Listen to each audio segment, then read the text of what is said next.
আসসালামু আলাইকুম। চাঁদনিস কুকিং থেকে চাঁদনি সবাইকে স্বাগতম। আজকে আবারও একটা নতুন রেসিপি নিয়ে চলে আসলাম। রেস্টুরেন্ট স্টাইলে ফ্রাইড রাইসের রেসিপিটা শেয়ার করব। কিভাবে পারফেক্ট ফ্রাইড রাইস তৈরি করা যায় সেটা আজকে দেখাবো। এখানে আমি মেজারমেন্ট কাপের 2 কাপ পোলাও চাল নিয়েছি। আপনারা চাইলে বাসমতি চালটাও নিতে পারেন। এখানে আমি পর্যাপ্ত পরিমাণ পানি দিয়ে ভালো করে কষলে চালটাকে কয়েকবার পানি বদলে ধুয়ে নেব। এখানে আমার চালটা ধোয়া হয়ে গেছে। এবার ফিরে আসলাম আধা ঘন্টা পরে। চাউলটার পানি ঝরিয়ে নেব। কড়া চুলাতে একটা পাতিলে আমি পানি গরম করে নিয়েছি। তার মধ্যে একটু সামান্য লবণ আর একটু রান্নার তেল দিয়ে দিলাম যাতে চালটা ঝরঝরা হয়। এবার আমি চালগুলো এর মধ্যে দিয়ে দেব। এবার চালটা আমি অনবরত নাড়াচাড়া করে সিদ্ধ করে নেব। এটা 70% সিদ্ধ করে নেব।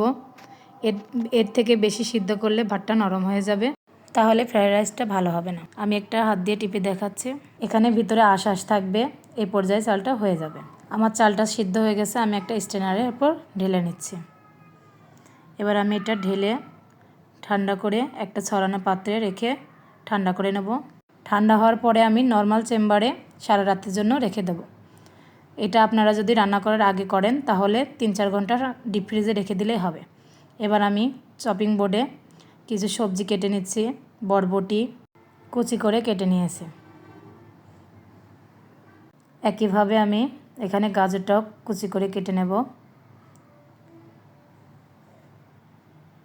মিহি কুচি করে সবগুলো কেটে নেব। এখানে আমি কিছু ক্যাপসিকাম অ্যাড করব, সেটাও আমি কুচি করে কেটে নেব। এখানে আমি 2 ধরনের ক্যাপসিকাম অ্যাড করব, সেটা আমি কেটে নেব। সবগুলো আমার কাটা শেষ। এবার আমি একটা বাঁধাকপি কেটে নেব। এখানে আমি বাঁধাকপিটাও অ্যাড করব। আপনারা চাইলে বাঁধাকপিটা স্কিপ করতে পারেন, সমস্যা নেই। বাঁধাকপিটাও রেস্টুরেন্টে দেওয়া হয়। এবার আমি কিছু কাঁচামরিচ কুচি করে নেব। রসুনগুলো আমি মিহি কুচি করে নেব। একইভাবে রেস্টুরেন্টেও ব্যবহার করা হয়, আমি ঠিক সেভাবেই করব। এবার আমি একটা কড়াইতে বাটার নিয়ে নিচ্ছি কিছু। বাটারের বদলে আপনারা রান্নার রেগুলার তেল দিয়েও করতে পারেন, কিন্তু সেটা রেস্টুরেন্টের মতো স্বাদ আসবে না। বাটারটা দিলে একই স্বাদ আসবে। এবার এর মধ্যে আমি মিহি কুচি করে রাখা রসুন কুচিগুলো দিয়ে দিলাম, দিয়ে একটু ভেজে নেব। এবার এর মধ্যে আমি গাজর আর বরবটিটা দিয়ে হালকা করে একটু ভেজে নেব।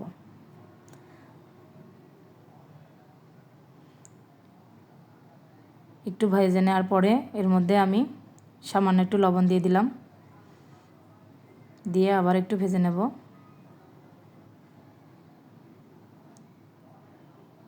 এবার এর মধ্যে আমি বাদবাকি সবজিগুলো অ্যাড করব। ক্যাপসিকাম, পাতাকপি, কাঁচামরিচ কুচি অ্যাড করে ভালো মতো নেড়ে ভেজে নেব। এবার এর মধ্যে আমি 1 টেবিল চামচ সয়া সস দিলাম, দিয়ে এটা আমি ভেজে নেব। এখানে আমি 3টা ডিম একটা পাত্রে আমি কুচি করে নিয়েছি।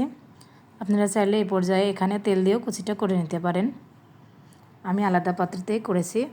এবার সেটা আমি এর মধ্যে অ্যাড করে দিলাম, দিয়ে একটু সামান্য একটু ভেজে নিলাম। এবার এর মধ্যে আমি যে ভাতটা রেখেছিলাম সেটা অ্যাড করে। এই ভাতটা আমি নর্মাল ফ্রিজে রেখেছিলাম সারা রাতের জন্য। সেই ভাতটা এখানে আমি অ্যাড করে দিলাম। ভালো মতো উপর থেকে নিচ করে মিশিয়ে নেব। এ পর্যায়ে আমি একটু লবণ দিয়ে দিলাম। আবারও 1 টেবিল চামচ সয়া সস, 1 টেবিল চামচ ফিশ সস, হাফ চা চামচ গোলমরিচের গুঁড়া দিয়ে আমি ভালো মতো নেড়েচেড়ে মিশিয়ে নেব। অথেন্টিক স্বাদের জন্য ফিশ সসটা অবশ্যই দিতে হবে। এই সসটা রেস্টুরেন্টেও ব্যবহার করা হয়। এবার এগুলো দিয়ে আমি ভালো মতো একটু নাড়াচাড়া করে আলাদা পাত্রে আমি ঢেলে নেব। এটা কড়াইতে রাখা যাবে না, তাহলে ওভারকুক হয়ে যাবে। এবার আমি পরিবেশন করে দেখাচ্ছি। আমি রাইসটা চিকেন ফ্রাইয়ের সঙ্গে পরিবেশন করেছি। আমার ভিডিওটি যদি ভালো লাগে ফ্রেন্ডস ও ফ্যামিলির সঙ্গে শেয়ার করবেন, একটা লাইক কমেন্ট শেয়ার করবেন। আর যদি ইউটিউব থেকে দেখেন চ্যানেলটি সাবস্ক্রাইব করে দিবেন, পাশে থাকা বেল আইকনটি বাজিয়ে দিবেন। সবাই সুস্থ থাকবেন, ভালো থাকবেন। আসসালামু আলাইকুম।